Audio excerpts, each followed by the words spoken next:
What's up, everybody? Welcome to episode 15. I actually had to look down there to see what episode it was. I cannot believe we are on episode 15 already. And yeah, we're here. We're going to have a fun discussion today. Um, yeah, I had something right here and now it's gone. I was going to open the show with See it. something, It was there. but now it's gone. Yeah, it's floating around back here somewhere. You can't see it. So, Elon, my friend, what is going on? It's been a while since you and I have conversed. We should say you've been kind of away. You were sick. I think something I was happened. sick There's a one story week, here. and then I was at a family reunion that one time where you went solo. Yep. And then you were sick last week. And but I also had some other family stuff.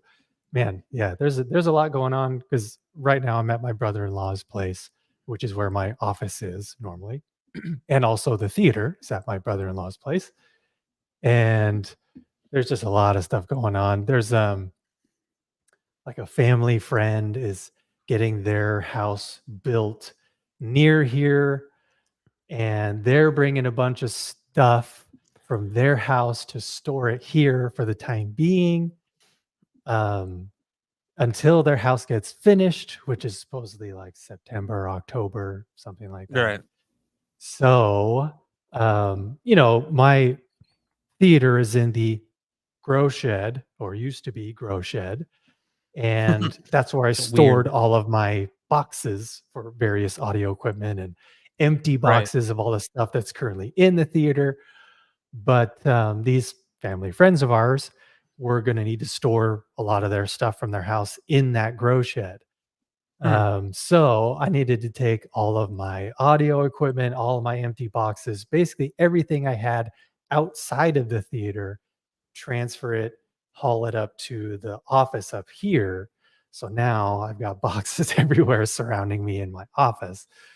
So yeah, that was an ordeal. And then also just my brother-in-law's renovating this place as it is. So I was helping out with that as well last week. So yeah, just lots of stuff unrelated to this channel that's going on because it's summertime and whatever. Yeah, I talk to some people. I talk to some people sometimes. No, I talk to people occasionally, and it's weird when you think about like what you see on our stuff, like our channel, is like a small. I think you froze, by the way. I don't know if you could still hear me. Elon might be having some technical difficulties tonight. Yeah, did you? Yeah, it went. You went away. Did I go away too? You did. Oh, I think this is a StreamYard thing, but yeah, no, we tend to like have lives outside of like our channels, which I know like surprises people. But yeah, like a lot of stuff happens outside. Like I've been doing like side projects, which is why I haven't been. I don't want to say side projects. I've been making money to support my family on this, like more and more outside of YouTube, and so that's why the content has reduced. But I hopefully will be back to, doing that. Yeah, again, I know making how that is. tutorials, which is like that's my next video. It has to be my next video, mini DSP updated tutorial. There's no ifs, ands, buts about it. I feel like I need to do that before I do anything else. Yeah. Honestly, if what's funny is before you started, you were like, hopefully my stream, my video stream will stay rock solid, and it keeps cutting out every 5. Yeah. So if you don't move at all, we'll just continue to think that you're here. Anywho, I will remain. So yeah, a lot of stuff going on. So is my audio even coming through? If anything, it's just this is going to be a short stream tonight, ladies and gentlemen. Let's just go audio only. Elon's here on the audio side. But you can But yeah, actually at basically least what I was saying was, yeah, hopefully getting back to the swing of things very soon. I feel like I keep saying that and like, yes. It's just I don't know what's happening right now, but oh, no. barely. It's kind of, if you guys are watching and don't mind posting in the comments, letting us know, um, is Elon breaking up with me? No. Is Elon is Elon like breaking up? Is his feed going is like pausing, freezing, whatever? Can you hear him when he talks? Is mine freezing? Like, we haven't been having any issues whatsoever before, but Elon's trying out a new thing tonight. So Oh, um dang it. Somebody said yeah, yes. people are saying that you are freezing, Elon. Yes. Okay. And I think a cat just knocked something down in my bathroom. Okay, they can hear you when you talk, but I'm not freezing. Okay. That is going to be fun tonight. Let's try. I'm just gonna hop off then. I'm gonna see if I can find an Ethernet cable. Sorry guys. Well, okay, yeah.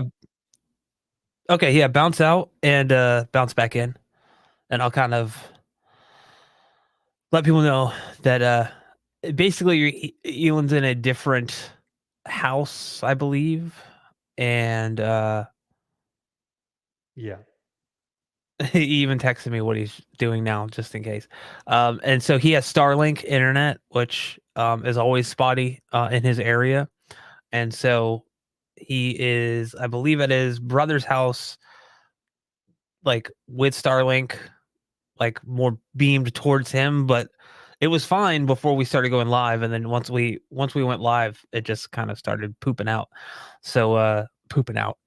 But you know what I mean? Like, it's just weird technical issues are always fun. So he is just looking for an Ethernet cable now because yeah, Wi-Fi and live streaming I find don't mix well at all. But yeah, I was gonna actually answer this question real quick here. His relatives are hogging his shed and his bandwidth now. Yes, that is true. But from SBC Cave, he asked if we back up our 4K discs. I do. I try to back up every disc, although I'm starting to run out of space. I unfortunately never invested in a NAS, and I can't afford one right now. I was trying to get one of those new Ugreen ones that were coming out. Like, they were kind of sending them out to a bunch of different um, content creators. Like Michael Youthman got one. I think Jordan from Haterade Cowboy Cinema got one, and I had emailed them and said, "Hey, like, I'm really interested in this for multi-purpose use, as well as like just for like my Plex server. Would you guys be interested?" And like, I never heard back, so I think I missed the boat on that. But yes, I do back up my discs when typically when I get them, and I'll play them off of the hard drive unless I have an issue where like I just play it off of the um the actual Blu-ray player. Um I still have the discs like out in the living room, like on a shelf, but like I typically don't see much usage. Um and yeah, I need to look at Jellyfin, although I yeah. The problem with all this stuff is my time right now is limited to do all of that stuff. So yeah, I can't really just dive in the way I want to. And yeah, once I have time, I'll look at implementing that over Plex. It's just that Plex setup. We honestly, the amount of movies that we've watched lately is not is not a lot. We typically are watching Stargate Atlantis and SG1. And that's actually a good question. uh JR Hernandez. Basically he says, when you back up your discs, do you do a one-to-one rip or do you compress them? I typically do what they call a remux. So basically it's simply one-to-one what's on the disc, and I will strip out any additional audio tracks that I don't need, like any of the alternate language tracks, or I typically will keep the commentary tracks on there because I do like the option to play with the commentary, um, as well as for movies that have like Ready Player One's a good example where it has a DTS HD master audio track as well as a Dolby Atmos track. I'll actually have both. I'll keep both of those just for kind of backup, or sometimes there are things that just that don't. I found like with certain two channel sources, it's better to have like both than like just one. I found if they have the option. Um, Typically, we're not talking about a ton more space anyway, so I'll typically keep those tracks. And then as far as how long it takes, it really just depends. When my honestly, my Blu-ray drive was dying for a while. Actually, let me look up. Hold on. How long to rip movie? Because my Blu-ray drive was taking forever. Um, so I'm curious to see. Um,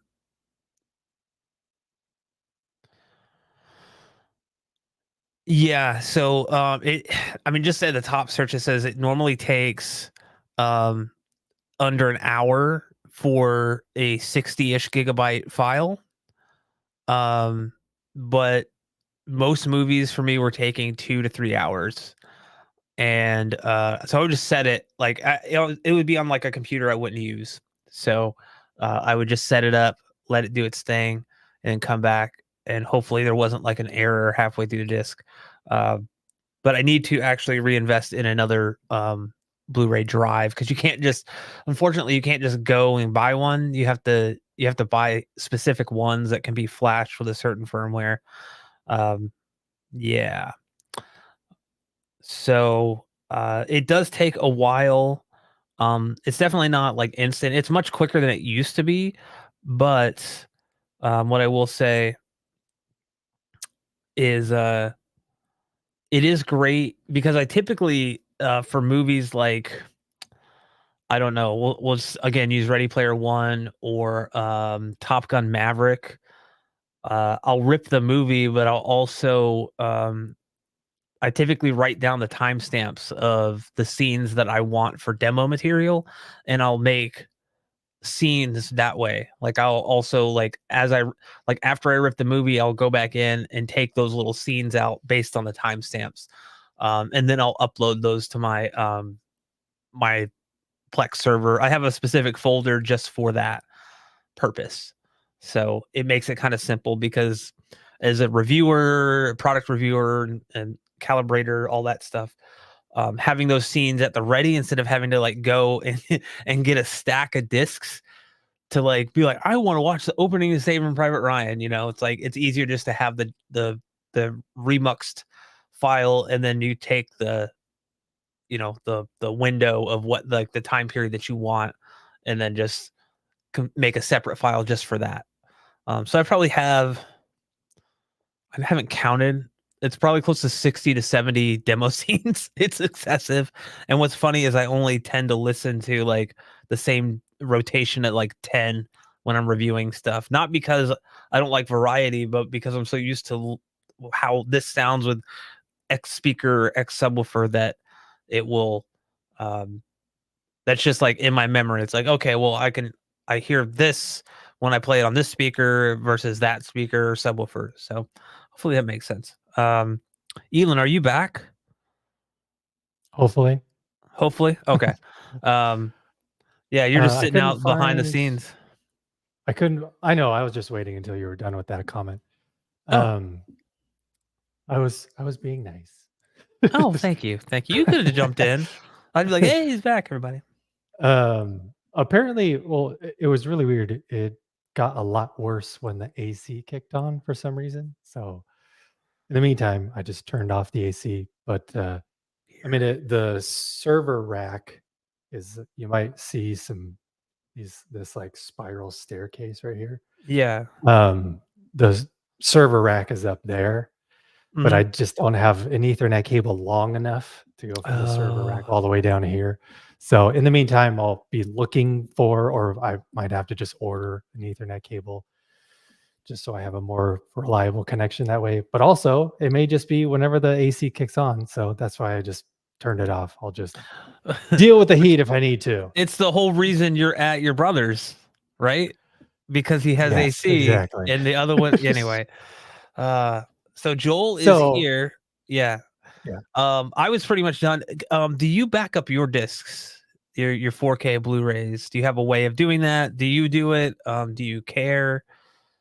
That was the question since we're talking about Not physical media. yet, but I'm definitely gonna hopefully start to get into that, especially because I've quickly become really good friends with those at Magnetar who also run our Volution, and our Volution have their own media players, and they also have this crazy NAS server that is like strictly just made for that. It's not just the server; it's Right. the Ripper and server all in one with like 8 bays of hard Yikes, drive that's a storage. lot. Yeah, I don't think I'm gonna 8, need yeah. that many, but it's good to know that they. But even then, even if I ran out of storage, you can connect multiple NAS drives to each other, and they all speak well to each other. Yeah. Because our Evolution bought out. Which one is it? Zadoo or Zapedi that recently just kind of went by the wayside? It was a PD. Zapedi, The yeah. Zadoo is So a completely separate entity, I believe. yeah, so Zapedi was bought out, or maybe they just went bankrupt or something. But Arvolution picked them up. So Arvolution is basically now what Zapedi was. Um, if anyone was confused by that, but yeah, just the fact that they have that, because I mean, it is one thing. Time is money, Yeah. and I don't have a lot of time these days with a lot of the stuff that's going on with family and friends and the Yeah. channel, It's hard etc. to balance So that stuff. yeah, Yeah. so like I've watched videos from Techno Dad and others who are like, "Hey, this is how you start a NAS server, and you got to get this software, and you got to do this, and then once you've done this, you've got to get this player, this Ripper, blah blah blah." But the Arvolution NAS just takes care of all of that in one go. Yeah. So it rips it and then it stores it just just with the click of a button, and it's stored in such a format where it can be read by all the rest of the Arvolution media Mm, players, and well, really just any media player in general. right. Um, it's not BDMV, but it's the other format that I can't think of right now for some reason. Because there's like three different formats that you can rip to whenever you're ripping stuff. That can be read by media players, and Yeah. or some media players can read them, some media players Yeah. can't.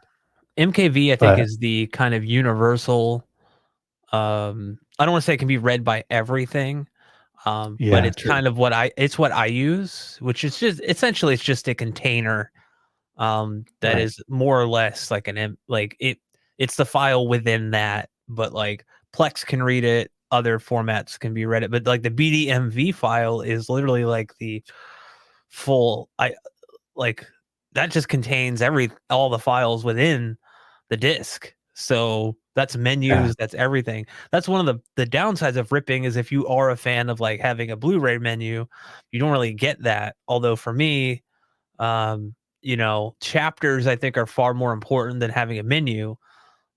So I do try to, and that's the thing is some players don't. So this is turning into like a Blu-ray ripping discussion now, but I guess it all does tie into physical media, right?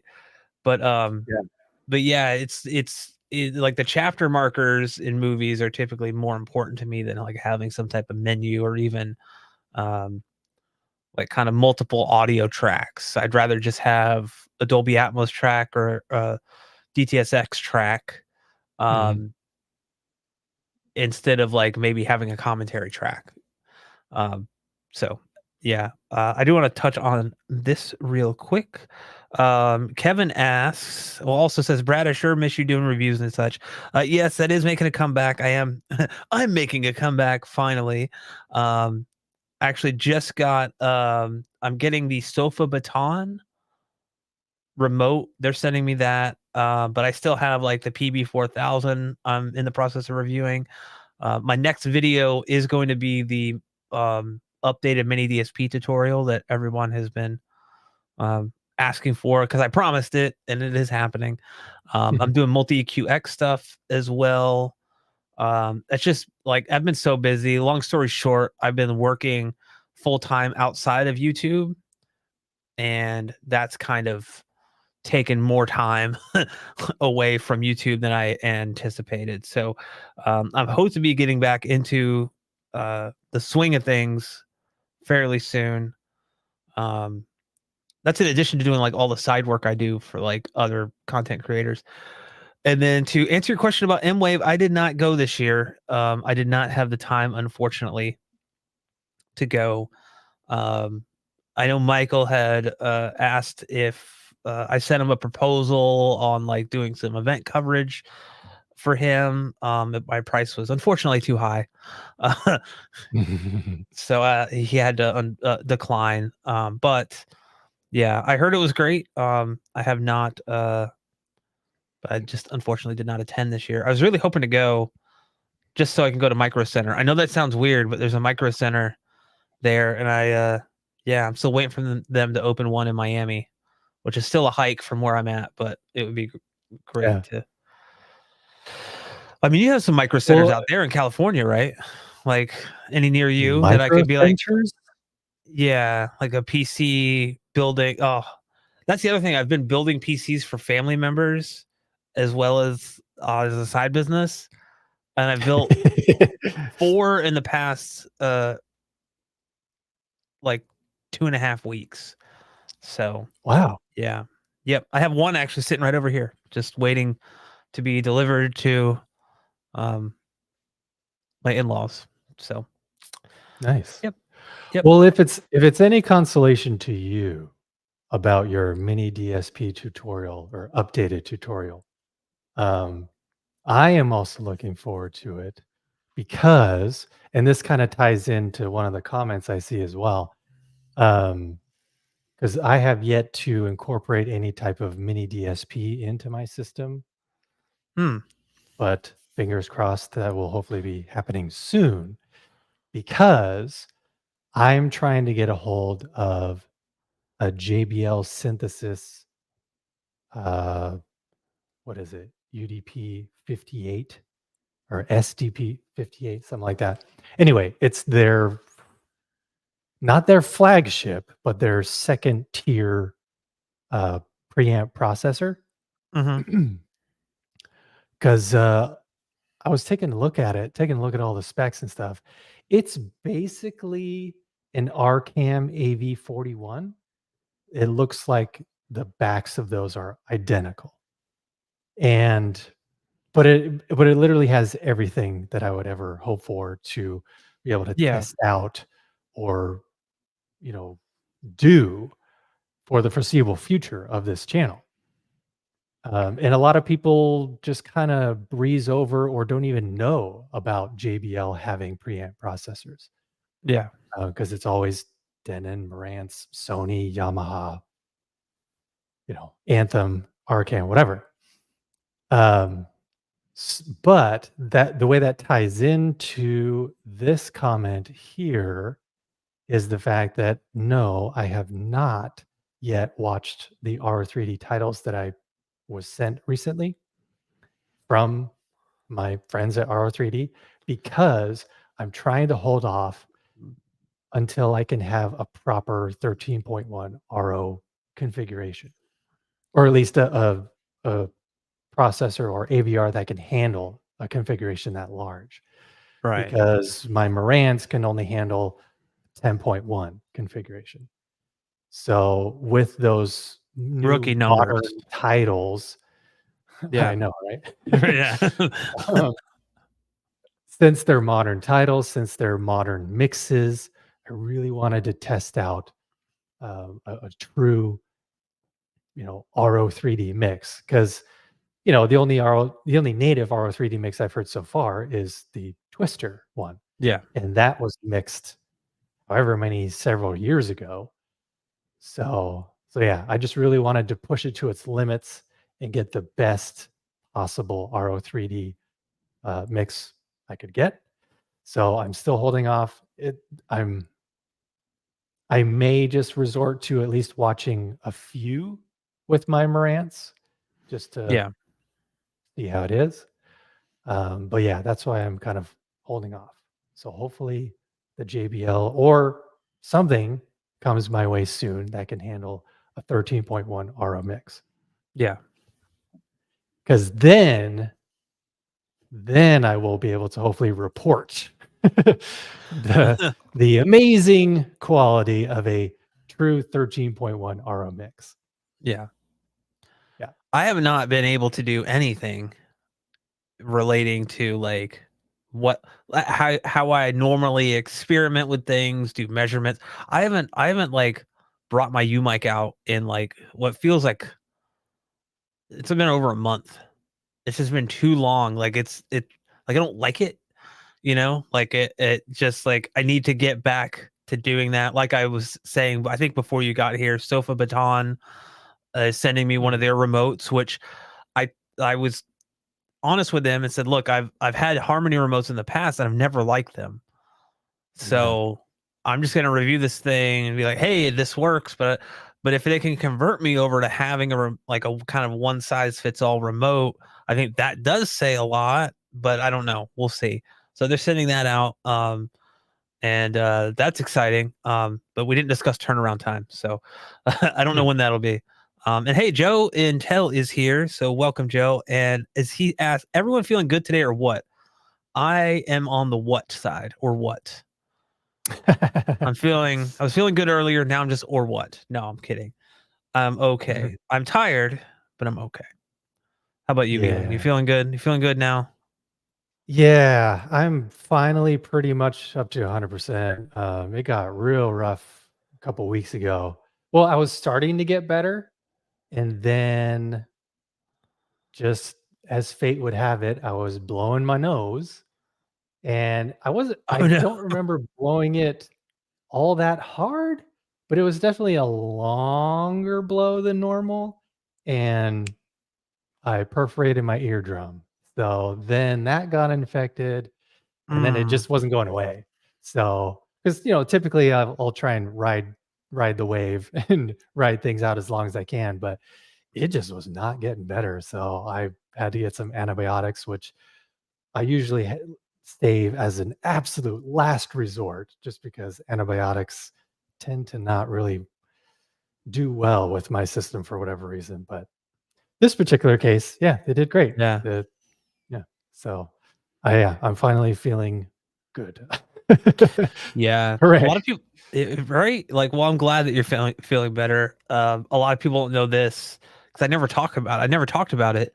I ruptured or perforated my eardrum on my left side last year when I was hooking up a subwoofer at someone's house, and this loud pop came through, and my ear was right next to it, and so it just pushed all of it, dude. It I heard ringing, like I thought I was like, I'm gonna be deaf in this ear Yeah. now. And like I already have tinnitus from playing drums when I was younger and not wearing hearing protection. And I know my hearing is not 100% because it's just nature of the beast, right? Yeah. But yeah, but no, it took like it takes forever. Luckily, mine didn't get infected. I did like get antibiotics just in case. But I even went to the doctor and they're like, no, like like if it starts hurting, take these. If it still continues to hurt, then come back and see us. That kind of thing. Like there's nothing they could really do other than Yeah. be like, here, take this. So but yeah, that sucks, man. Also, when it happened, I heard like this. It was weird because it also affected this ear. Yeah. So it was Yeah. like I could hear like almost like rushing air through this ear. Mhm. So fucking weird, right? Like, Yeah. and I noticed Yeah, if I for real. plugged my ears with my fingers, I could seal this ear, but I couldn't seal this one, and that freaked me out. And that lasted for Mhm. like 2 days. Um, but Yeah, man. You know what was so weird though? When 'cause, it was my right ear that I yeah. perforated, and it was the weirdest thing. Like, it really kinda put things into perspective, like, with this channel and just with audio in general, because it really comes down to how your brain interprets it in the end. So, when I had this perforated eardrum, I was listening to the Smartless podcast with Jason Bateman and Will Arnett and, Isn't there another guy and Sean Hayes. from? Yeah. And, I was like, don't leave Sean Hayes out of yeah, this. Come on. sorry, Sean, if you're listening. And, it was He so watches. interesting because, I've listened to this podcast for a couple of years now, and even then, I knew that what I was hearing was pitched up a little bit because Hmm. their voices were like, "Wait a minute, they don't normally sound that high."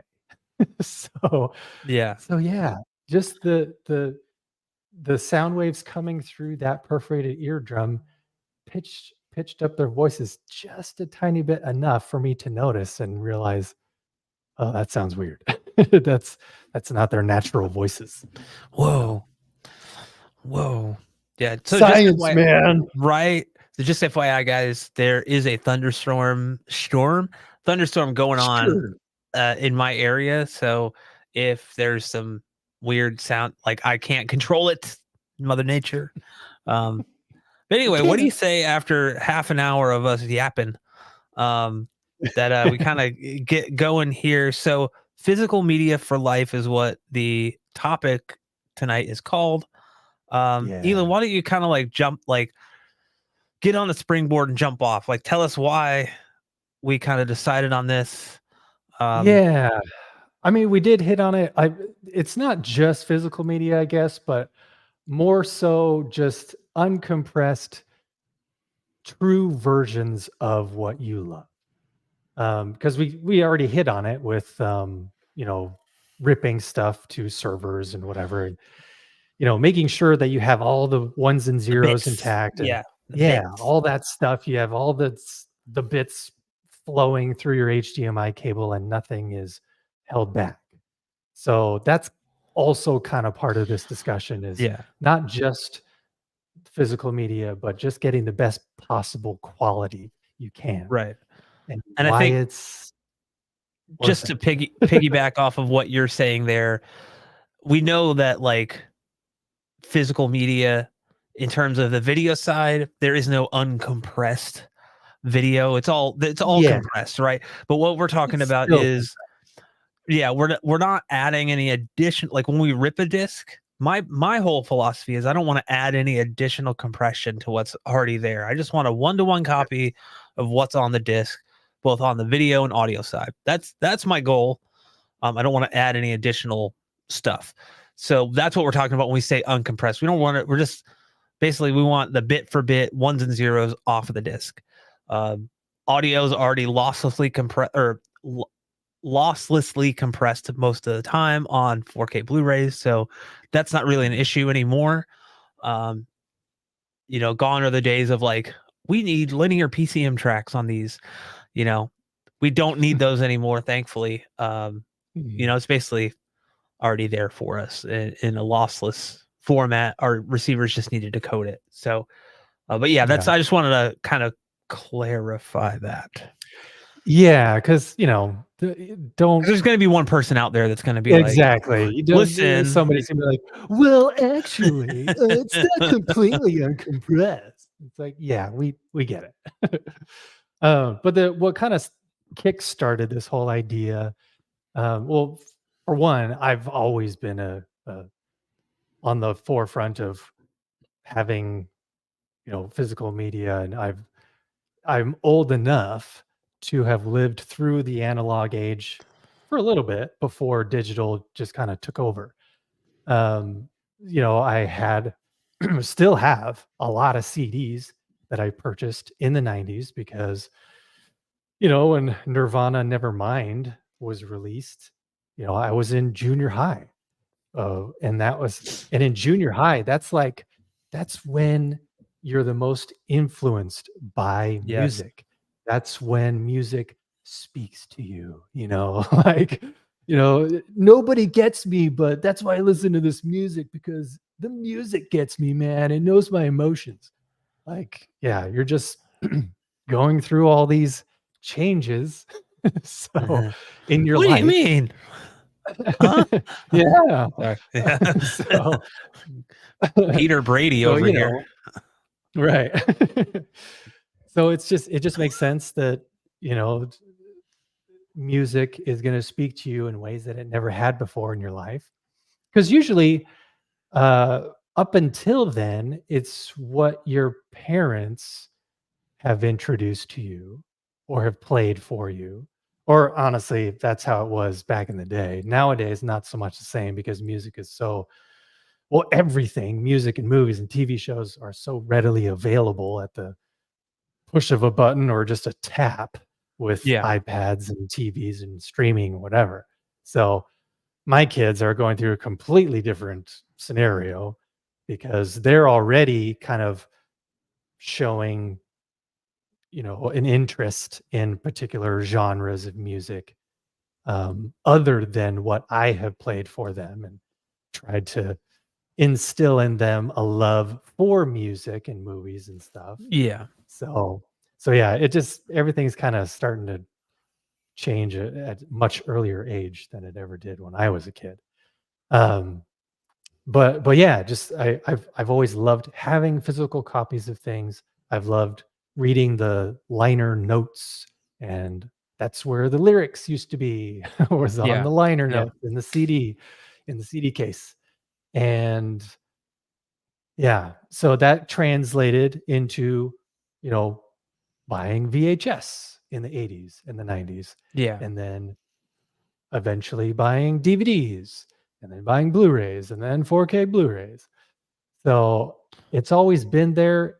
I don't think it'll ever disappear because I know there are some people who once streaming became, popular and the norm, Yeah. that a bunch of people just got rid of the stuff that was taking up space. They got rid of their CDs and all their jewel cases. Yeah.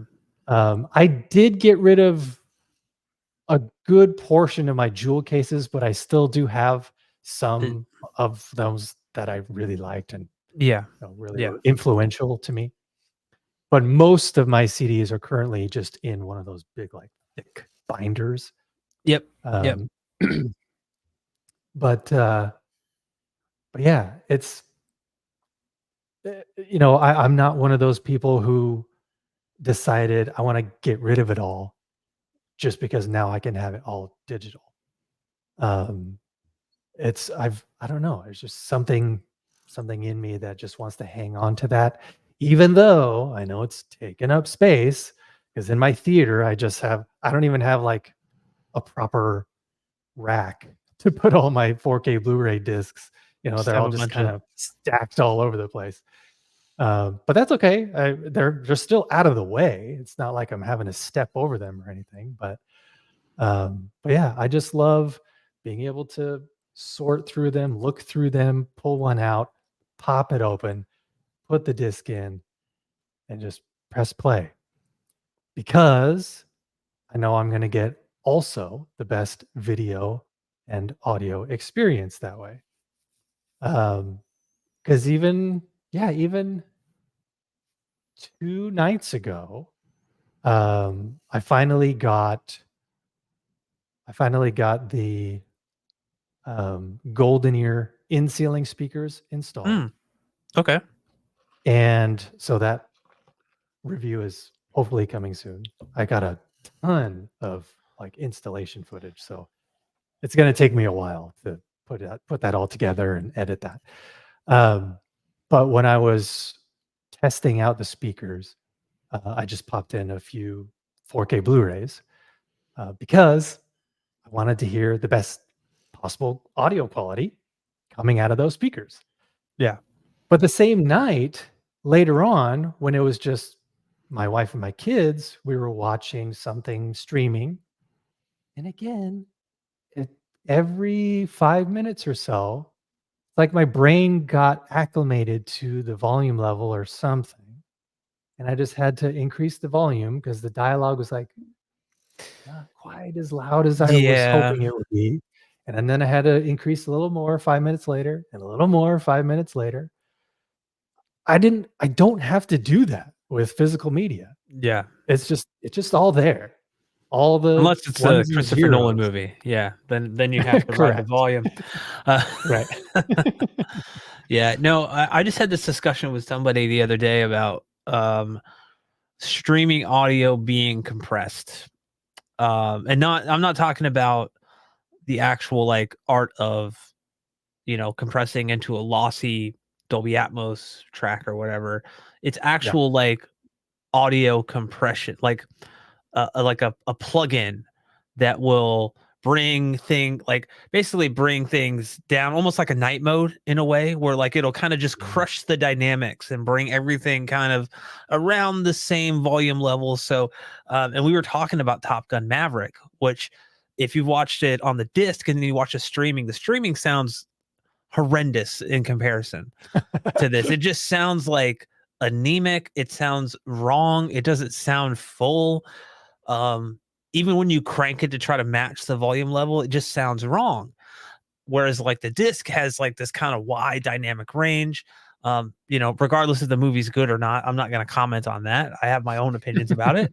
Um, but it was just like this stark difference. And what I've noticed with a lot of streaming is they're highly compressed, but they're also very low in volume. So you have to like, Yeah. I find myself if I'm watching Disney Plus, as a reference, I'm normally watching movies at like, let's say, minus 15 on my receiver. It goes to 0 is the max. So like if I'm at Mhm. minus 15, that's minus 15 decibels below like where I calibrate. Yeah. But on streaming, most of the time on like Disney Plus, I'm at probably a minus 7.5, minus 5 Yeah. sometimes. Just really depends on the movie. So there's like this wide range of different audio signals. And I still stand by this that like places like Disney Plus are compressing these for streaming over either a TV or a soundbar. Home theater is the last Mhm. of their, even though it's Dolby Atmos, home theater is the last of their kind of delivered format, right? It's Yeah. unfortunate, Yeah. but I just feel like that's what we're getting. And occasionally something will come along where you're like, oh, that sounds really good. And then you're like, maybe it was just me to begin with. No, it was, you go back and try to watch this other movie. Yeah, didn't, still the same, still the same. Yeah. Yeah. Hey, Into Plasma is here. Sorry, I just want to say hi, Ariel. Thank you for stopping Oh by, yeah. buddy. Hey, Hey, go busy check out his shopping. channel. I always plug his channel when he stops by, even when he doesn't stop by. Um, Plasma TV for gaming.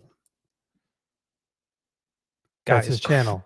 that's his channel. Guy is crazy. He's awesome. I mean, crazy in a good way. Like, Yeah. anyway, sorry. Go ahead, Elon. Yeah, because the what also kind of fueled me to having this discussion today was the video I put out yesterday about my first foray into super audio CD albums and DVD audio albums. Hmm. Again, sent to me very graciously by my friends at Magnetar, because when he found out, because he saw my video about 7.1 outputs, the 7.1 analog outputs on some like high-end DVD players. Yeah. And he's like, "Oh man, if I would have known you've never heard SACD or DVD audio, I would have sent these discs Mm. along with the Magnetar players." So he sent me a little box with 6 albums in it, and I don't get to keep them. I definitely have to send them back because they're his prized possessions. So, Oh, um, yeah. I have some DVD audio discs, Oh, let me do tell you. Yes, I have 5. Go ahead. So, like, yeah, it was incredible. Um, just the uh, I mean, if you've watched the video, I don't wanna just say the same thing over and over again, but really, for those who hadn't seen it yet, it's it's a whole new experience. If you have never heard, because the only physical media I've ever listened to regarding music, well, yes, I have listened to Dark Side of the Moon on Dolby Atmos because I purchased the 50th anniversary edition that has the Dolby Atmos disc. That was incredible. But other than that, it's just been CDs. So, Mm, because yeah. I was kind of in that there, I may not be the only one that's my age that has done the same because, DVD audio and SACD kind of got its heyday was, I think, around like 2000, 2005 or Yeah. so. Yeah. And at the time, I graduated high school in 2000. So after that, I was just some broke college kid and didn't have a lot of money, and I couldn't afford to have a surround sound system, nor could I afford to have something that was able to play SACDs or DVD audio, whatever. So I just kind of missed that window. So it was really cool to actually sit down and listen to these albums, which just sounded so bit perfect and so dynamic, and just this level of quality that I had never experienced before. Um, the Elton John, Captain Fantastic, and the Dirt Cowboy or whatever it's called. I can't remember off the top of my head. But the beginning, the first song, starts off great. Just the dynamics and the piano and the drum kit, everything just kind of just has this weight to it and this punch to it, and just kind of hits you. But then as the second verse comes in and the second chorus comes in, more and more instruments are being added that were not present at all in the beginning of the song. Yeah. So it's like having this brand new song start with all this other stuff happening. But because it's surround sound, you've got more room to place instruments, you've got more Yep. room for them to breathe. I mean, not only that, but the engineering itself, the mixing is phenomenal because nothing was competing. Nothing seemed to overshadow, no instrument was overshadowing another instrument. Everything just kind of had its own place. And when you have that experience, it's almost like you're in the studio where the mixing engineers are doing their thing, Yeah. or you're at some live venue listening to all these instruments being played. Because yeah, man, it just was a wild ride, and I would highly recommend it to anybody who appreciates music and appreciates engineering, because also it's engineers that have been doing it for Mhm. decades.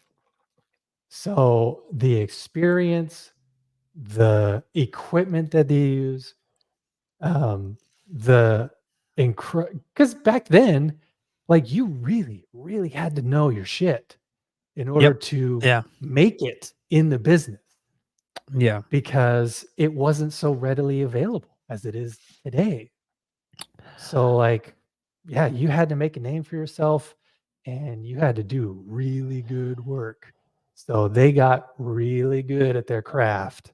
So to hear these old school engineers remixing stuff and surround sound and still having that dynamic punch was just, it was awesome. It was incredible.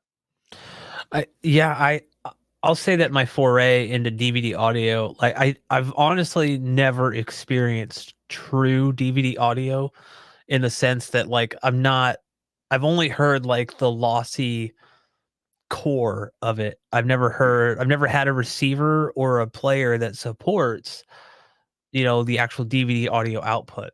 So, Mm. um, the 5 discs that I have, there might be 6. I know off the top of my head, I have, the Black Album, Metallica, um, Mm. Pet Sounds from the Beach Boys. It runs the gamut, by the way.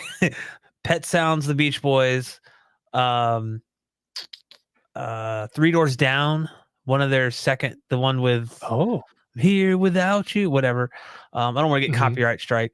And then, the Nine Inch Nails, The Downward Spiral, Oh, and, yeah. uh, which actually sounds excellent, like a track like the track "The Ruiner" is, like, one of my favorite songs. The bass on that track on the DVD audio is insane. It was actually one of those dual CDs, like, it came with a CD on one side and then the DVD audio on the other. Oh, yeah. Yeah, and then the other one I have, I, like, drew a blank. Oh, Disturbed, their second Oh, album yeah. with, like, Prayer is it Prayer? I don't know, anyway, um, yeah, and they all sound, like, great. It was my first, like, time hearing music in like, mixed for surround sound. I grew up a big Metallica fan, I still am, and Mhm. the way they mixed that album, I think, is probably one of like, you kinda have to like the Black Album. If you don't, then you're not gonna like the Right. DVD audio version of it. But the way they mixed it in 5.1, it really kinda brought out everything. Um, yeah, they did take some kind of artistic license with, like, the panning and stuff, but I think the band actually had a say in how it was mixed, I believe. So, that Yeah. there is that. Um, but I mean, just like like, bass guitar and the kick drum in particular are very, like, powerful, present. Um, Mhm. it's awesome. Like, honestly, like, it's one of my favorite, like, ways to listen to that album, even though I don't have the ability to listen to the high res tracks. Not Yeah. having this goes back to the physical media to kinda tie it all together, right, to what we're talking Mhm. about. I've had this disc, like you said, since, like, '05. Yeah. This is just before it went out of print.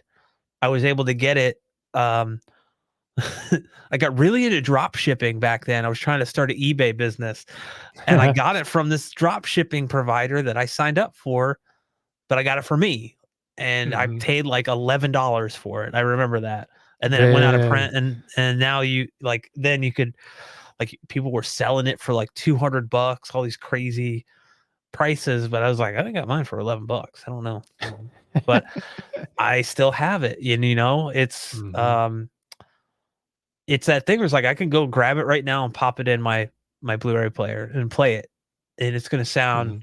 probably it actually sounds better than it ever has because back then I wasn't like I didn't know about the calibration techniques and everything. We didn't have all the tools at our disposal that we have now. So um, Yeah. yeah, technology has come a long way.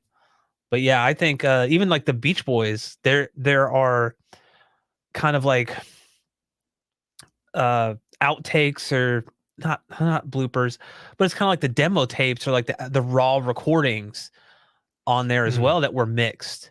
And you hear people in the control room, but they're like back here, like behind you to your right.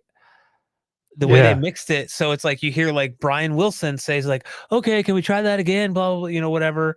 I can't do a good Brian Wilson, but just imagine like kind of a surfer dude that's like high on acid or something saying it, and that's him.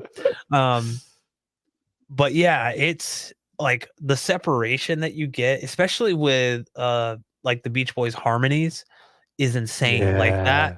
that kind of like having that width of vocals all throughout the soundstage is like it just kind of brings everything out and you're surrounded by this. Like it invokes like this emotion that you typically don't get with just like a straight stereo track, in my opinion. Mhm. And which is why I still like that's also one of my favorite DVD audio albums. And again, I've never heard the high res. So I don't know. Right. Yeah, But I dude. wonder how it would compare to Dolby, like the Dolby Atmos. Because I do know I think Pet Sounds has been remixed for Dolby Atmos. Yeah, yeah. I still have yet to do any compare well, actually, yeah, there's a comment that Willie talked about. How would you compare SACD and DVD audio to 5.1 Blu-ray audio? Or we can also throw in Dolby Atmos audio. Yeah. My old ears aren't really up to saying which, if any, I think is better. I think But the yeah, that's a great question, Willie. I mean, yeah. I I'm have an not opinion. exactly sure I have an because opinion I on it haven't. because I don't know. But yeah, I can have an we can have opinions, but like I haven't directly Yeah, compared. What I will say right. is with Blu-ray audio, if done properly, and it's like the lossless high res, because you can have like high resolution audio on Blu-ray by default. You don't need like special decoding hardware to do Mhm, it, right? Like you could do LP, right. like linear PCM, or you could do um like True HD or DTS, whatever, all lossless. So you no Mm, longer have this kind of barrier, which is you need a specific player to get the access to the high resolution DVD audio or SACD. It's DSD audio. You don't right. need any of that. You don't need like analog outputs. So that removes a barrier of entry for a lot of people. And I think it would be easier to get the higher resolution audio out of a 5.1 Blu-ray over DVD audio, provided it was the same mix. In fact, I Yeah. think if it was the same mix, I would wager to guess if it's lossless, meaning there's like no additional, like it's just losslessly compressed. It might be bit for bit better than what's on DVD audio or SACD. Again, Mm, not saying like objectively this is how it is, but like on paper at least it would make sense that like because SACD is like higher resolution, but it still has compression, right? Like it's not like am I wrong in thinking? I know DVD audio does. It's not like a straight up like uncompressed format. well, I believe because most SACDs, I believe, are some sort of DSD format. Yeah, I think you're right. I think you're right. I'm Because out, guys. I'm pretty sure I'm I got pretty it sure wrong. the SACD albums that I listened to, I think all of them said SACD DSD. Um, so yeah, that should in theory be like a complete bit for bit perfect reproduction of, I guess, the masters Yeah. to some degree. Um, yeah, I guess the only time I have yet to test this out, I may test this out, but I don't know. I got a lot of stuff coming up. I don't know if I'll have time. But the Magnetar UDP 900 that I still am in possession of, I will have to send that back because it is their flagship and it is very expensive. But someone asked me, "Have you listened to those same SACD albums and DVD audio albums through the Magnetar's analog 7.1 outputs?" Because they mentioned it's probably going to be even better because they were, the HDMI cable was being fed into my Marantz SR7015, but the Magnetar player itself has a superior ESS Saber DAC inside. So that's also a factor between SACD, DVD audio, and 5.1 Blu-ray audio discs or albums. It just depends on how good your DAC is. Um, so I imagine it might be even better coming out of the analog outputs of the Magnetar UDP 900. But even then, just going out of the HDMI cable was a whole new experience for me. So maybe there'd be like a 5 or 10%, maybe 20% max improvement in sound quality if I came out of the analog outputs. But yeah, I mean, that's even the guys at Magnetar told me when they were about to send the UDP 900 to me, they're like, we understand it is so niche for any. Uh-oh. It's Elon has broken up. Man, we've been doing so good for so long. Did I lose you? There you go back. You're back. You're back now. You said it's so niche, and then we didn't hear anything after that. Okay. Just the fact that people spending over 3 grand on a premium 4K Blu-ray player, it's a very small percentage of people who are actually going to do that, who actually care, because it's not just about movie watching. It is about being able to play SACDs and DVD audios to their fullest potential through the analog audio outputs. So yeah, they understand that. So they're not trying to appeal to the masses with that particular one, because that's why they have Yeah. less expensive players as well. Yeah. I do want to touch on something that I think I maybe briefly talked about in a previous live stream. But when Best Buy was like, we're stopping all physical media sales of movies, people were like, it was like the the people came out in droves on all the articles. Physical media is dead. This is all dead, and we're seeing now that's not necessarily the case, Right. right? To me, that was always clickbait bullshit. That was just it's a hot topic right now. You saw a lot of YouTubers doing videos on how the death of Blu-ray and the death of physical media is upon us and blah blah blah. I didn't do any of that. I was just like, really guys, like it was just because it was a hot topic. But like it, it's currently not going anywhere. Just honestly, Best Buy has sucked for the past, I don't know, 10 years or so. Um, And no offense to anyone who worked there. Sorry, Van Gool. I'm not saying like I actually worked there for 3 months and it was an awful, awful experience. I Mm. don't actually know if it was 3 months.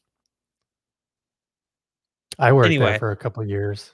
it's Yeah. it was there's like a treehouse mentality that you have to kind of abide by, and it's almost like there's hazing ritual. No, I'm just kidding. There's none of that. Kidding. Don't sue me, Best Buy. But no, like you could still get physical media. Is it like scarce now? I mean, honestly, I haven't outside of like getting one of those $5 or $10 reward zone things. I never bought a movie from Best Buy unless Yeah. it was like on a deep discount. Didn't see the reason. I'm like, I'll just order it on Amazon or I'll go to Walmart. Which I mean, I don't like buying stuff at Walmart, so it's just I don't like going to Walmart. Yeah. That's really the issue. Right. I try to avoid people, is what I'm saying. Um, but you could still get all these discs on Amazon through other various sources. Shout Factory, you can get stuff directly through them. They actually do a great job of like I've always been a huge fan of Shout Factories like remastering processes. Mm. Um, they're kind of up there to me with like Criterion in the way that they treat these older films because you're going to Yeah. get like kind of an unmolested version of these movies. You're not Yeah. going to get some James Cameron piece of garbage AI remat. Like I sent you that video about like how AIs can ruin movies now. And my Yeah. wife and I actually we watched Aliens a couple nights ago Yeah. and the 4K Blu-ray has there's so much like weirdness in that like remaster, which I'll be honest, I don't think they rescanned anything. I think it's the Uh, Blu-ray remaster that's been like AI upscaled and It's basically using Mm, the same technology Peter Jackson used for Get Back, the Beatles yeah. documentary, and Right. they kind of it's not as egregious as like how that looks. Like the Get Back documentary needs to be like redone completely. Peter Jackson's out of his mind. If people think that looks good, I'm sorry, it doesn't. Yeah. And I'll die on that hill. It looks like garbage, and not like good garbage. Like I'm not. It doesn't look like 16 millimeter from like the 60s or 70s. It looks like someone who Yeah. took it and tried to make it look modern by adding Right. all these filters and like someone just went too Photoshop crazy with it, and it doesn't look Right. good. But so we tried to watch the Aliens on 4K Blu-ray, and we actually went back to the old Blu-ray from like years ago, and it looked better. There was more Yeah. detail in the Blu-ray than this scrubbed like I mean, it's not as bad as True Yeah. Lies. True Lies is even worse. Yeah. But there were like times where faces and eyes didn't like it would the AI was trying to figure out what the heck was going on. Like, Yeah. and it would just add little things. I was gonna link the video in my a community post because it's not a good look, and I think James Cameron is out of his mind. I don't think he's Yeah. like I feel like him and Peter Jackson are the only two people that think this shit looks good, and so they pat each other on the back and be like, "Good job, oh, good job." You know, we're both rich, Right. filmmakers. Okay, um, but yeah, so having the ability to go back to that old Blu-ray was great because yeah, it's grainy, the color is a little different, but I'd rather Mhm. it was like the lesser of two evils, right? Like Right.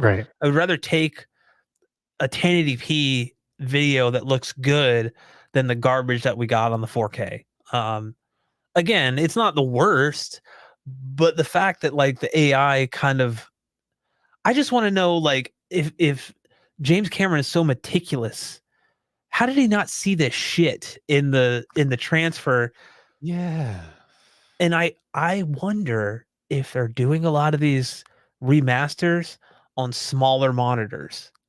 Because on a smaller Mm. monitor, you know, like there's that $30,000 Sony, like I don't know, it's like the size of it's like a studio monitor that's like HDR. It's used for like HDR grading, but it's like Mhm. 19 inches or something like that. Like it's small. Like you can't see like like fine detail. Um, No. Willie brings this up too, and this is actually what I was talking to my wife about. They're the only two outside of Ang Lee.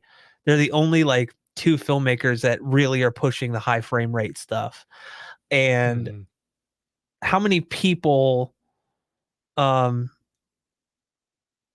how many people like? I mean, there are people that want high frame rate, and I think that there is a place for high frame rate stuff. I don't think it's in Gemini Man. I don't think it's No. The Hobbits. I don't think it's No. Avatar. Like I, like it. It's just yeah, I don't know. Um, AA did say that he saw the Abyss remaster stage and it was a big screen. And you know, the Abyss is definitely not um of the three like main transfers that came, which is like the Abyss, True Lies, and Aliens. The Abyss Right. looks the best out of all of them. It Yeah. still has some kind of like over sharpening done to it, but what I found is it didn't have that kind of both it's almost like it went in stages. It's like they started with the Abyss, they went to Aliens, and then True Lies was like they just cranked everything up to 11 to the point where like Right.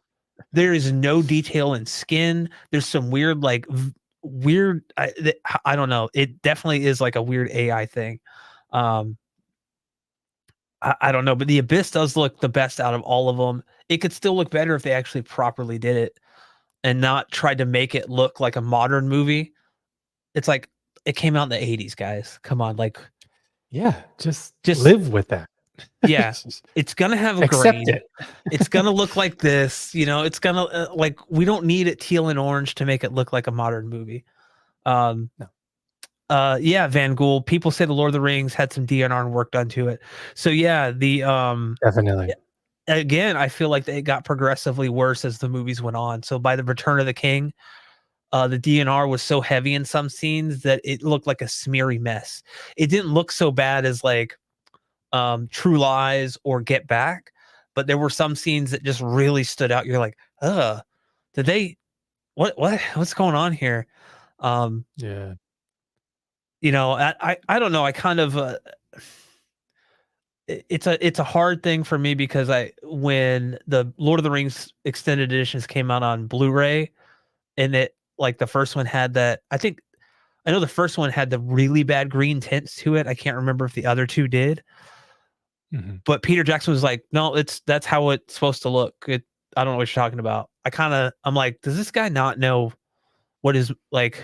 I don't know. It's just a Yeah. weird thing. Um, That's and so your they, movie, dude. yeah, yeah, and that's what someone said last when we were talking about um like remasters, like it being ruined or something. And so I think someone I can't remember if this was last week or the week before where I was doing the solo stream, but yeah, it was like, well, like they're his movies. He could do what they want. I was like, but we it kind of goes back to the Star Wars 1977 thing, right? Mhm. That's the movie I've watched and fell in love with, and now I can't watch that movie anymore because it's Yeah. not the same. It's just you're adding scenes, you're adding CG characters that really stand out. Um, Jonathan Rowe asks, wasn't The Abyss the only one that didn't have a Blu-ray release? I believe I don't think True Lies ever came out on Blu-ray either, if I remember correctly. Yeah.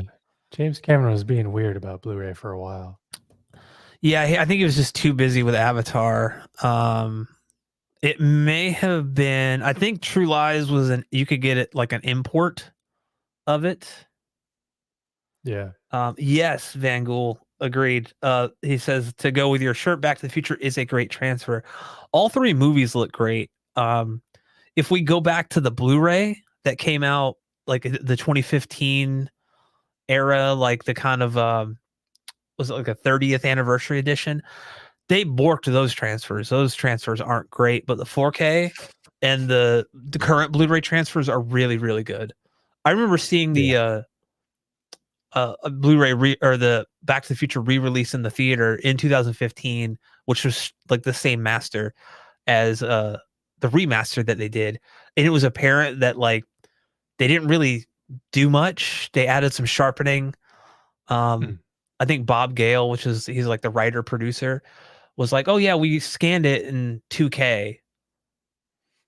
Well, everybody else is scanning stuff at 4K, Why? and you scan it at 2K. Yeah. So yeah, they went back and redid it. But yeah, the transfer looks amazing. I mean, I look at all these movies from like the 80s that have like Sony does a really good job. Um, I always go Yeah, back they to the do. Ghostbusters movies, which Mhm. have grain, but they look amazing. They're not like they're not like overly sharpened or digitally sharp. Like they are like naturalistic. Wow. Naturally sharp, but the way they scanned it. But Yeah. there's grain, there's no noise removal or anything. I mean, both Ghostbusters 1 and 2 look amazing. Um, Real Genius is another one that looks great. Weird Science. These are grainy movies with like this. Come on, they're from the 80s. Like they're not gonna look brand new. They shouldn't. Um, Mhm. but yeah, we kind of got off topic there. Uh, Yeah. you know, I mean, you know, just as long as you capture the era that they were made in, then I'm fine with that. I mean, yeah, sure, I would still like the time and money put in to scanning the negatives yeah, in a new 4K scan, sure. So that or way I know 8K that if you can afford it's it. Yeah, native. Yeah, that way I know it's native and I'm not getting just some cash grab upscaled version. yeah, But yeah, keep it in the era that it was made. yeah. And I Um, think that's kind of like the problem we see with remastering anything. It's like when you have someone who doesn't even it's like almost like, do you respect your own work? Like, you know, yeah. it's so easy to be a revisionist. If I could go back and redo YouTube videos from like when I first started, I'm sure I would change things, Oh, yeah. but like I kind of like just let it be. Like just I don't need to touch Yeah. it. Like, that's I was starting out. I don't like how I was on camera, or like I don't like how I lit this, or how if I could go back and change it, you know, eh, no. I just you need that kind of o origin story, right, to get to where you are, and Yeah, it's like, true. I don't think that, like yeah, it's a weird time, It's like, yeah, like, AI is great for some things, but I think they need to stay out of the remastering business, you know? There's a cat trying to get into the room right now. I hear him, like, scratching. Um But yeah, to actually talk about like physical media a bit more, kind of switch gears a little bit. Um, I'm a big gamer. It's in Mhm. my name. I don't know if you guys know. Um, so like home theater gamer. It's not Brad Gamer. Home theater gamer. Right. It came from my love of home theater and gaming. And on the gaming side, on PC stuff, we haven't really had physical discs or physical anything in years. All the games are True. Steam, or there's other launchers now like Epic and all this stuff, but like I haven't like if I looked at my gaming catalog on PC, because it's like my main platform these days, there's a lot of games on there. There's Mhm. a ton, and I don't know if I could ever get to them all. And a lot of the like purchases that I've made on the PS5 and the Series X since they've released have been predominantly digital. One, Mhm. because on the PS5, I do game sharing with my friend. So like we pay half and we both basically have access to the game on our own accounts. On the Xbox, I just decided I don't want like a bunch of discs, but I'm typically waiting for a sale. I'm not paying full price. I'm not paying $70 for the same thing that I could go and get a disc. Mhm.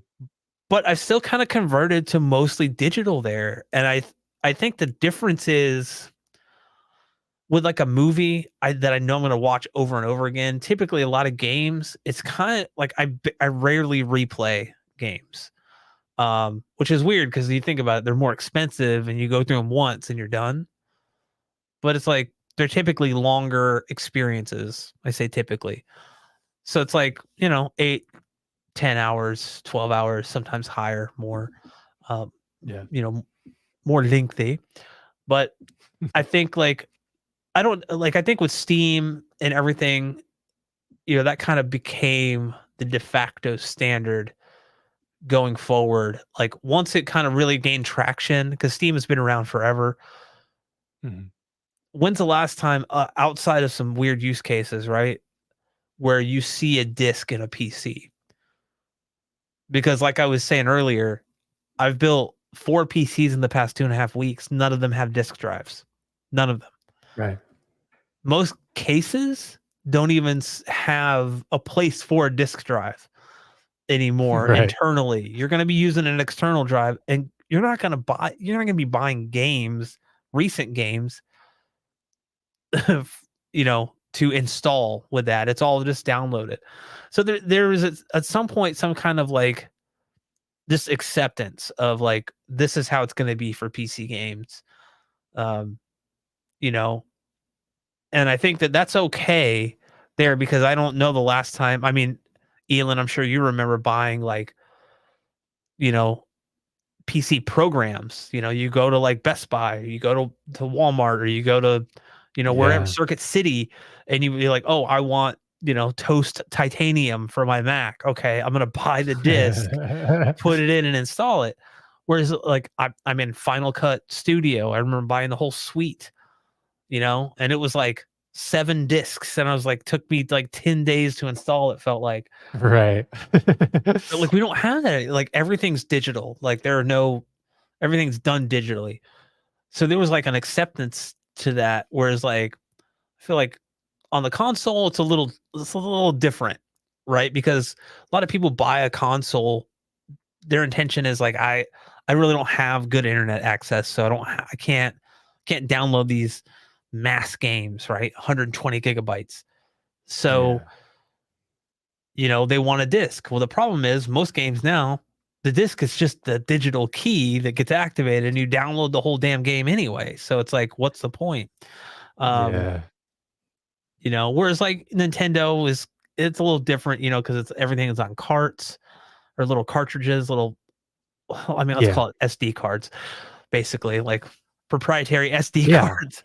But you can It's still it's like buy a things it's a digitally. Yeah. thick SD Yep. card, yeah.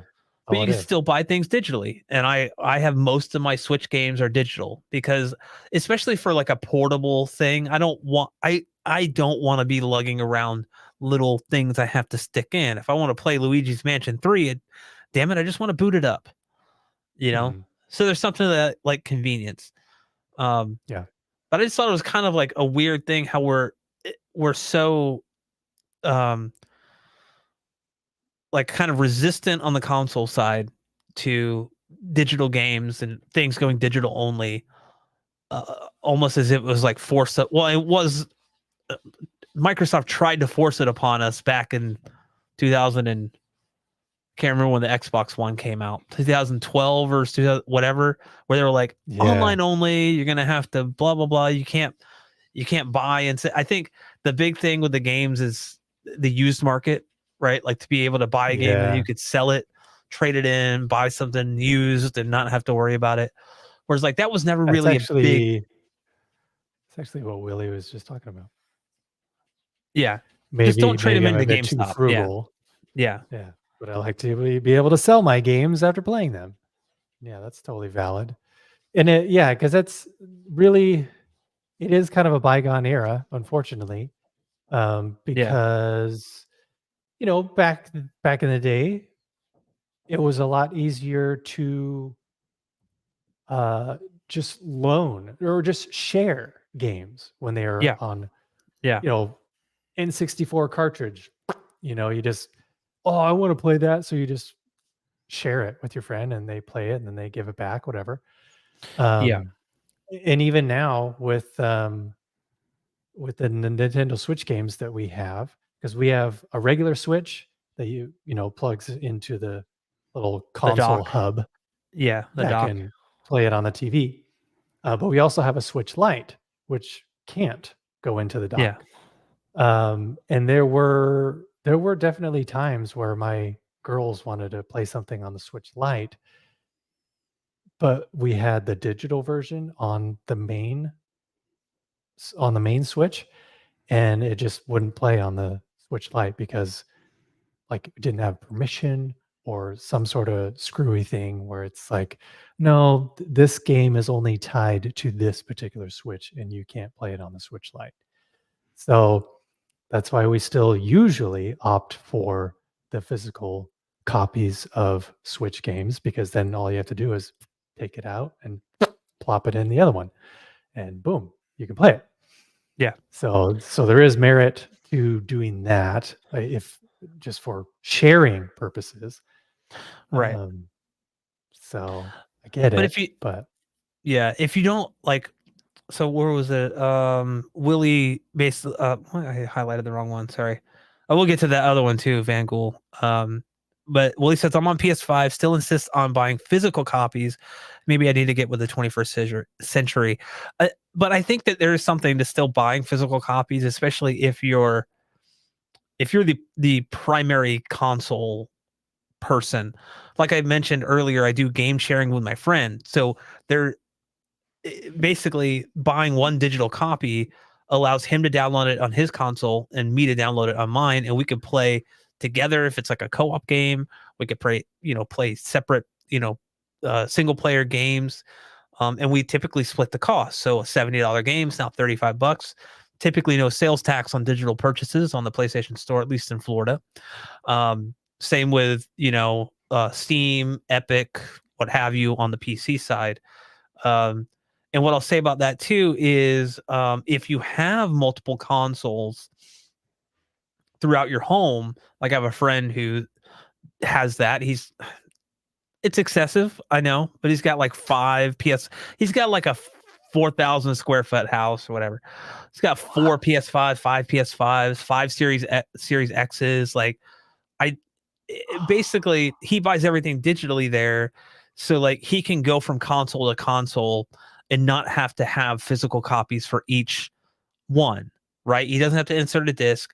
All of his saves are done in the cloud, so like he just goes to one, Mm. make sure he's logged into that same account, and everything's synced. Same with like Steam. Like I built my in-laws a computer. I wanted to benchmark some games, so I installed Windows, created my own like account, like logged in or whatever, downloaded Steam, logged in with my account, and installed, a few games on there just to test. Because Mhm. I was curious, like I was like, hey, I want to benchmark this before I give it to you guys to make sure there's no issues. And I was able to do that because all of my games are tied to my Steam account. And once I verified that, hey, it was me on this PC, I could download anything I want, all my saves transferred over instantly. Like, I mean, I have something like 600 Steam games. It's ridiculous. You know, Wow. Honestly, over half of them I've never even installed or played, but I have them. I'm rich. No. Um, Humble Bundle, guys, Humble Bundle. Had that for a year before I realized I've never played these games and I canceled it. Um, but yeah, Van Gool, to talk about what you were saying, like I just I want to say rebuilt. I did a video about switching out to a Silverstone HTPC case. Since then, I've actually um, sold my original motherboard to my in-laws, upgraded that motherboard because it was basically like I sold them a bunch of like old components and I was able to get a new one. And then I ended up going with, two drives, like two like NVMe drives, one for games. And I never had any disk drives in it, but um yeah, it was like such a much more seamless process than it used to be, like people like I remember installing Windows back in the day and like it just being like an all day affair, whereas now it's like probably takes Yeah. 10 minutes to install Windows and longer to do the Windows updates. You know, uh, Right. you're like, just want to, oh, wait, let me make sure I got my chipset drivers, if you're doing a new system or whatever. But, Mhm.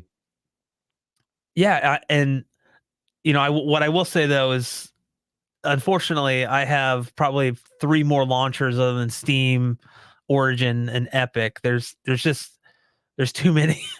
It's like, come on, Ubisoft. I don't need a launcher. Oh, EA. Oh, EA needs its. Oh, GOG needs his. Oh, okay. Now BattleNet. It's like all of this stuff. Yeah. It's like literally just. And then when you open like the Xbox app, this is a deep cut here for the PC gamers out there. When you open the Xbox app, it wants to open up Ubisoft Connect and EA Play because it connects to those services too. And it's like, you really got to open 3 launchers just for your single one Xbox on Microsoft. Stupid. Um, but yeah, Well, I yeah, and agree. Microsoft just announced that they're gonna launch a new Series X digital only version. Yep. Dickless. Sorry. Dickless here shut So off the that's containment grid. Sorry, I had to quote Ghostbusters. I had to throw that in there. so that's interesting how they're doing that because normally the Series X, just the X in general, Yeah. going even back to Xbox One X, that always meant that you had a disk drive so that you could also use it as a Blu-ray player or 4K Blu-ray player. Yeah. Because that's what the S version was digital only. But whatever. now there Yeah. now there's a digital X version. And I Um, wonder though, because PS5 has had that kind of dual version. So Xbox technically hasn't had the same, like they have the Xbox Series S and the Series X. The Series S is a a lesser performant of the two, right? Like it right. lacks the disk drive, but it also is less powerful in terms of Yeah. its graphical capabilities. Whereas like the PS5 had the digital and the disc version, and both were the exact same thing, except one had a disk drive and the other didn't. So like Mm, You could save a little money if you wanted the one without the disc drive. And right. so I think for people kind of getting into the Xbox ecosystem now, and they're like, "Oh, I'm not gonna buy any discs," or they don't have like a bunch of like older Xbox games, because what the Xbox does really well is backwards compatibility with older titles. Um, Mhm. like I like being able to play my Xbox One games or my Xbox games on the Series X. You know, Right. sometimes they have updates to them where they like actually render in 4K and stuff and at 60 frames per second and things like that. Um, Boost Ooh. mode, yeah, it's crazy. But honestly, I haven't turned the Xbox on since I got a new graphics card in like back in December, so it's like Right. just collecting dust at this point. Yeah. But yeah, I think I don't know. I do see it like I do see games going like 100% digital at some point. I think we will get out of the realm of physical disc sales for that or physical sales. And like Van Gool said, games are different. We're downloading the full game. We're not download. I can't even talk right now. We're not downloading a compressed version of this game, right? We're downloading the full Yeah. game. We're not missing Yes. anything other than having a physical copy. We're getting the same game. Whereas like True. a movie, unless you invest in some type of kaleidoscope type uncompressed system that's going to cost an arm and a leg, then you're kind of like you're you're not getting the best quality version that you can from like a Netflix or a Vudu or Disney or whatnot. So I did see a comment earlier that said something about Apple TV being the best or Apple TV Plus, and I'll agree with that. When I we Yeah. recently started rewatching Severance, um, Yeah. which this will be my third time watching that. Such a good show, though. And you know what Yeah, it it is? is. It's the third time I've seen it, and I'm like glued. I'm like, one more episode. Let's do it. It's like Right. I can't help it. Like, and I was like that with a couple of the Mike Flanagan shows, like Midnight Mass. I watched them twice, like kind of Mm. back to back, but once by myself, once with my wife. I was like, I want to share this with you. This was a crazy show or whatever. Um, Yeah, yeah. but Severance is like amazing, and oh man, season 2 just needs to get here, and then we'll freaking binge Yes. that. And uh, yeah, Watch that 3 times. well, yeah, why not? Why not? I would love a 4K Blu-ray of that. To be honest with you, it looks and Yeah, sounds true. amazing, but I would love to just have like that physical version of it. Um, I know, they need to I don't even know if they have released anything on a physical media. Apple TV Plus? No, I don't think so. Yeah, because that was Although, surprising when Disney Plus or just Disney made the announcement that they were gonna release, Andor and Obi-Wan, Mandalorian, you know, when or yeah, several Marvel things on physical media, yeah, because I think they just like a year ago or 2 years ago, they said they were moving away from physical media and just focusing on streaming, but then they, you know, bounced back and were like, "Hey, well, actually, you know what? We see the value in, releasing some of our shows on physical media," and I'm glad they did because I yeah. got Andor and I love it. So, yeah, I wish Apple TV would do that because Severance for sure, I would love to own on 4K Blu-ray. I mean, it would be amazing. I mean, it already looks and sounds great. I think it would just It does, look and sound better. Look and sound but, better. when somebody bombs Silicon Valley and, all their I don't know where the Apple Plus servers are, but if it ever gets bombed and, all that data is erased, it'd be nice to have some physical copies of some of their incredible Yeah. shows. Or maybe they just need to invest in Pied Piper. Yes. Not Hooli, but Pied Piper. So you said Silicon Right. Valley, and all I could think of is the show Silicon Valley. Right. Um, but yeah, it's funny. Willie brings up a good point too, and it is. I think it is a generational thing. Not to sound like a boomer here or millennial or whatever. My wife tells me I'm like a mixture of all of these things because I complain about stuff all the time. I got boomer tendencies. And he says, I guess these days there's a generation of kids who begin gaming and watching movies on their mobile phones. I'll add tablets to that too, because I think that tablets is a big thing too. To them, the idea of discs Mhm. must be insanely archaic.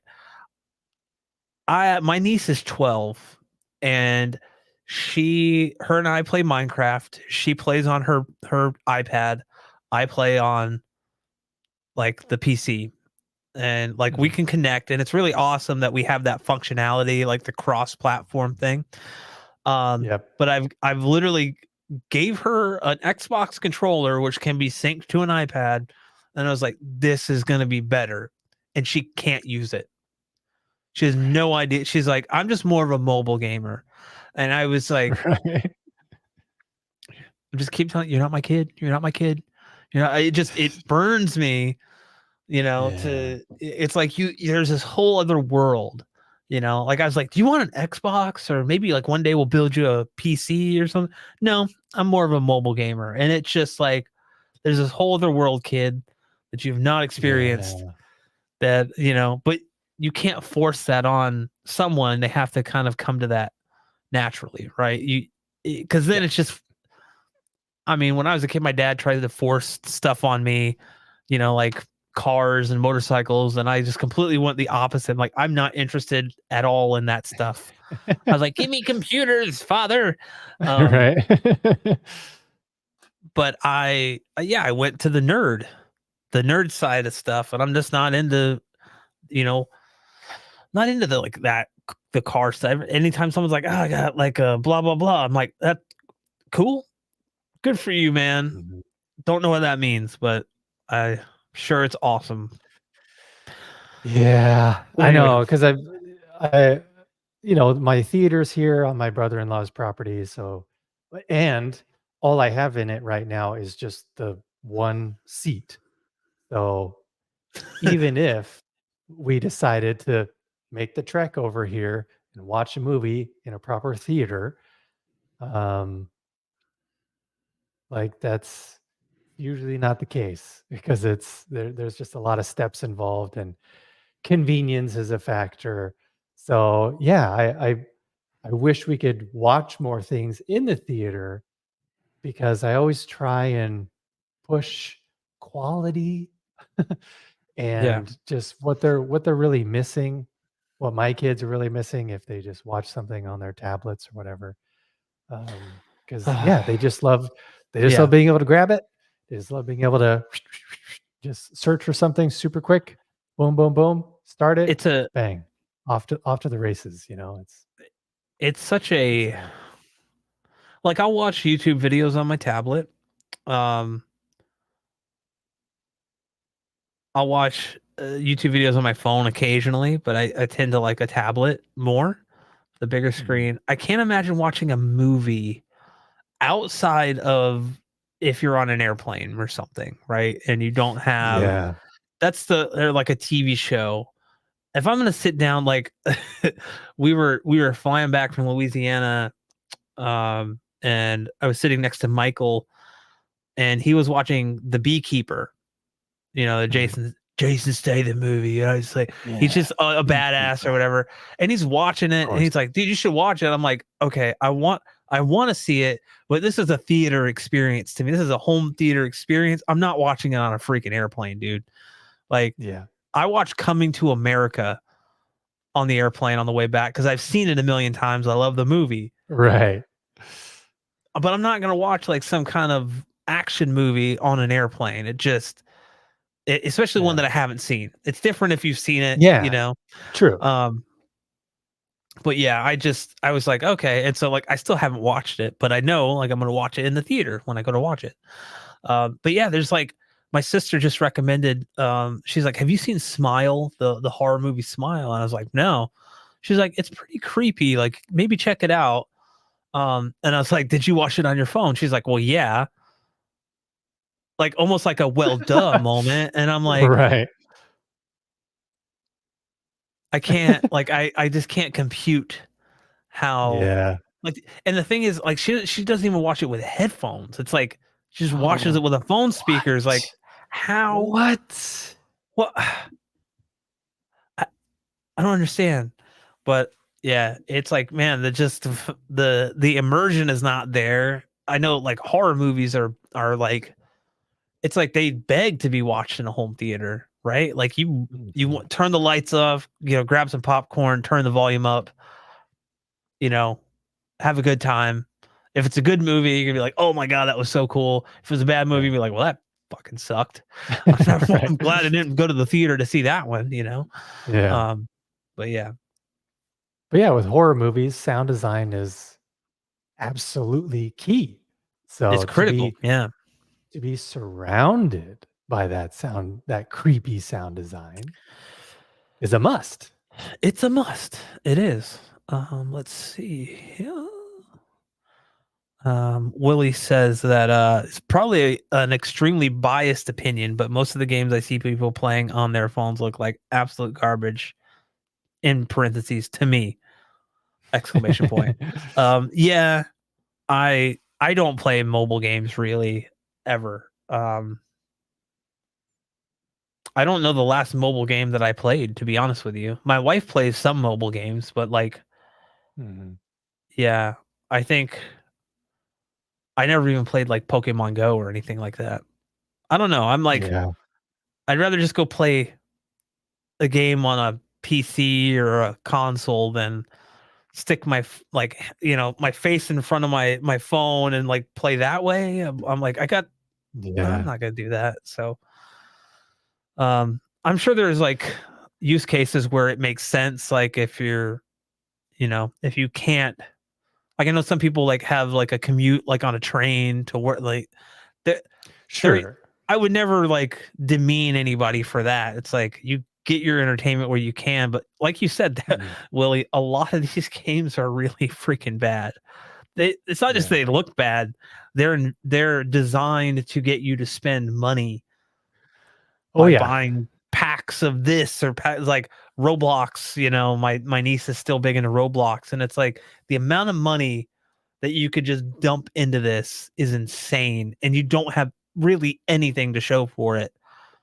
Right, Like, it's just clout. It's like, oh, look at this cool skin I bought. right. What are you talking about? That's insane. You spent $20 on that Mhm. just to give I know yourself a mohawk? just the other day, my daughter was like, "Hey, I wanna get some Robux," which is the currency in Roblox, if you're unfamiliar, if you're not a parent. But or just yeah, if you're don't know Roblox at all, Robux is the currency, and yeah, she's like, "I wanna get some Robux so I can add some skins and add this and add these outfits to my character and hairstyles and whatever." And she's like, "Yeah, so, can I get, like, $5 worth?" Which is, I think, like, 400 Robux, I think. And I was like, "Well, you always keep telling me that you wanna save up for this or that. So are you sure you wanna spend $5 on Robux instead of just saving your money?" She's like, "Yeah." Yeah, I So want it. she in the end, she gave me $5, and I was like, "Okay." It's just, it's I just don't understand. I'll tell you what it is. If we're getting down to the nitty gritty, Elon, it's instant gratification, that feeling of instant gratification. If I spend the 400 Robux now, I can get this and I'll feel good for a day and then I'll wish that I saved, Yep. you know. Yeah, there Yeah. yeah, I mean, microtransactions and transactional things in games are a big thing. That's something that, we don't thankfully have with movies. Um, Right. it's like, "Hey, you wanna see the end? Give us 4.99 or something," that'd be so awful. It really Anybody would. remember DivX? Not the format, but the actual, or not the codec, but the format that they tried to launch where it was like DVDs in like an envelope, and once you opened it and like it was like subjected to air, it would start to degrade, and after 3 days you could no longer play the disc. Right. I do remember Um, those. oh, this is a good question actually. Russell D asks, "Do you feel the same way when buying apps too?" Um, it depends, honestly. I said, oh, I can't even talk. Honestly, most of my apps that I've ever purchased are productivity apps or creativity Mhm. apps. So like Procreate is one of Yes. them. Um, Yeah. with the App Store, things kind of can transfer between Mac OS and iPad. So like iOS. But yeah, like Procreate is one of them. I think I purchased the mobile version of Cubase. Um, Mhm. but I don't think I've ever actually the only game I think I've ever bought on the App Store, and you can't even get it anymore, is Infinity Blade, which was like kind Oh. of a showcase back in the day of like, holy shit, this is on a phone, like you couldn't believe Right. like what you were seeing. Um, but yeah, it just really depends. Like, um, and I think if an app is like 99 cents, I I don't mind throwing away 99 cents on trying something out. Also, most app stores have a pretty decent like refund policy. So like if you buy something and it doesn't work or doesn't work how you want, you can typically get a refund. I used to do that all the time on Android because the thing I always hated was like the Android app just did not have when I was into it years and years ago. Um, Mhm. the Android stuff just never had like a great camera app to me, and I was always on the lookout for like a good like third party camera app. Um, and so I would buy these things and they just wouldn't work, and I would just refund them because I'm like, this is garbage. And then I eventually went back to iPhone. Um, but yeah, I think I've bought like Filmic Pro, which is like a for recording Yeah. video. Um, for me, it's always just like necessary things. Like if I'm going to use it for video, I want to be able to control the quality and Yep. set the ISO the way I want and all this stuff. Um, but it's as far as like, I mean, I have to look on my phone to see like what apps I've purchased because I have no idea. Um, Elon, I don't know how you feel about the apps as well. No, I'm the same Like, way. It's just creative apps. Apps that help my workflow, apps that help me, do tasks. Those are the ones that I feel have enough value to them, or I'm actually going to spend some money on them. Or apps to be able to like tether my phone to this or that. Like, yeah, yep, just the other day, I finally caved and bought an app that allows me to tether my phone to this camera that I'm looking into right now, yep, which helps be able to look and start and stop recording from afar instead of having to do it at the camera, etc. So yeah, stuff that can help me with this channel or just with being creative and doing creative things. But yeah, as far as games, mobile games, yeah, I'm in the same boat. yeah. I think I I bought Minecraft. I think it was like $5. Yeah, I was like, okay, yeah, like I'm that's not about gonna it. go. But yeah, like we said, it's more about like productivity than anything. Mhm. I think I bought Luma Fusion on the iPad, which is like a mobile video editor. You Yeah. know, this is before I had like a laptop, so it was like, okay, I could use this. But like you said, Mhm. everything that I've purchased, like on my phone or on my iPad, has been to facilitate whatever I'm doing for the channel or it's some type of creative thing. And what's funny is my wife recently got into drawing, like she started drawing, and she was like, "Oh, I'm gonna buy Procreate." I was like, "Wait a minute, don't buy it. Like I have it, and like I was like, you're on my family plan." And so I was like, go to like your downloads or whatever, or like your purchases, and it should show up. And sure enough, it did. She was gonna pay like 20 or $30 for it. I was like, And that's kind of one of the great things about, I don't think it's just Apple, but I think like in general, it's like I bought that app years ago, like 2017, and she just now Yeah. downloaded it. I mean, we're talking about, you know, 7 years ago. She can download it. I bought it once, you Yep. know? It's like people that have purchased like on the Mac at least, like Final Cut way back in the day, like you have Final Cut 10 for $300, they can download Final Cut 10 now for nothing. Like it's free, you know? Mhm. So yeah, I think it's just for me, I don't buy apps. Like I Yeah. just unless it's something I need, and that's it. And even if it's a game that I have downloaded, for free, and because it's free, they're pounding me with microtransactions. I always do. I just do whatever I can to avoid them. Yeah. Um, yeah, just every single thing that pops up. Hey, did you want to try this adventure? Hey, did you want to try this side quest? Hey, did you want to try this or that? Did you want to buy some more gold so you can have more hints at this crossword puzzle? Like I just always X out of them. I'm like, nope, sorry, Nope. don't need your help. I'm just playing this to play this when I just need some downtime or something, or just need to turn Yeah. my brain off. Yep. That's really the only types of games that I download anyway. And I try to forego subscription services whenever possible, because then I just forget about them. And Yeah. I was like, oh man, Uber One came out again. I haven't used Uber in forever. You know, Right. it's crazy. Yeah. It's crazy. Well, Elon, do you have any or coming up on our 2 hour point here? Do you have any closing thoughts for our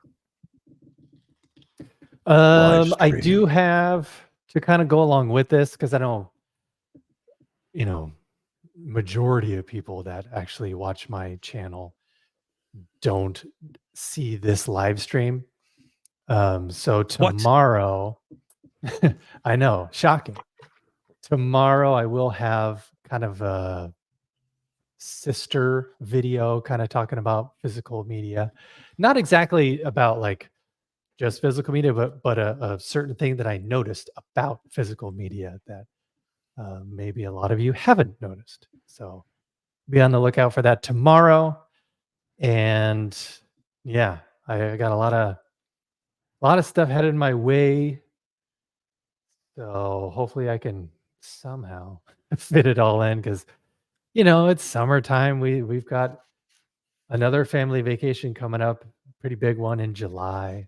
You coming to Florida, And right? other stuff. Yeah, Yeah. we're Hey. gonna crash. I'm gonna crash at your place, and Hey, man. My cats will love the it. family will be at the hotel. They could sleep in the theater room. Yeah, Yeah. I'll Like, soil myself in your Valencia chairs. oh, this just got weird. Whoa. You're not invited to my birthday party anymore. Um, well, yeah, I'll be working on the mini DSP updated tutorial. It's finally after it feels so long that I said I was gonna work on this, and I'm finally hopefully getting back to stuff. I am planning on going to Audio Advice Live with Gene Della Sala. So if any of you guys are going to be making it to that, he is basically hiring me as his videographer slash editor for that. So I'm going to try to make my own content while I'm there, but yeah, I think we're planning to do about 10 to 12 videos there. Nice. So When yeah, is that? that is the end of July, I believe. End of July, Okay. early August. And that is in Raleigh, North Carolina. Yeah. I may rent a car because they just opened a micro center in Charlotte, North Carolina. I keep talking about micro center, and what I just realized is when I went to Louisiana last year, I went to a micro center and I bought some USB thumb drives. I don't know if it's going to focus, but Yay! Whoa, there it goes. yeah, micro center. Micro Please Center. sponsor me. Actually, Micro Center, if you watch this, you want to sponsor me, fly me out to Charlotte. We'll build a computer and give it away on the Yeah. channel, like a HTPC, because nobody does HTPCs. It's all these gaming systems, right? Like True. that would be Yeah. cool. That would be a different market that you could tap into. But anyway, guys, I think it's going to do it for us here. Thank you so much for joining. Elon, do you have anything to say other than what you just said? Not really. Cool. Well, next week we are going to be back, I believe, unless something happens, and we're Hopefully, not. I'll have an Ethernet cable that's long enough. Yes, you know you can get those on Amazon. I'm told. Yes. Actually, I have like 3. I could just make you one and send and ship it to you. So I have like 400 feet of Ethernet cable, um, and like the little Whoa. RJ40. Yeah, I'm do it. I'm the network engineer. I'm kidding. Anyway, guys, thank you so much for joining us and asking your questions. We'll be back next week with another topic. And yeah, I think it's going to close it out. So see you guys next week. Thank you. See ya.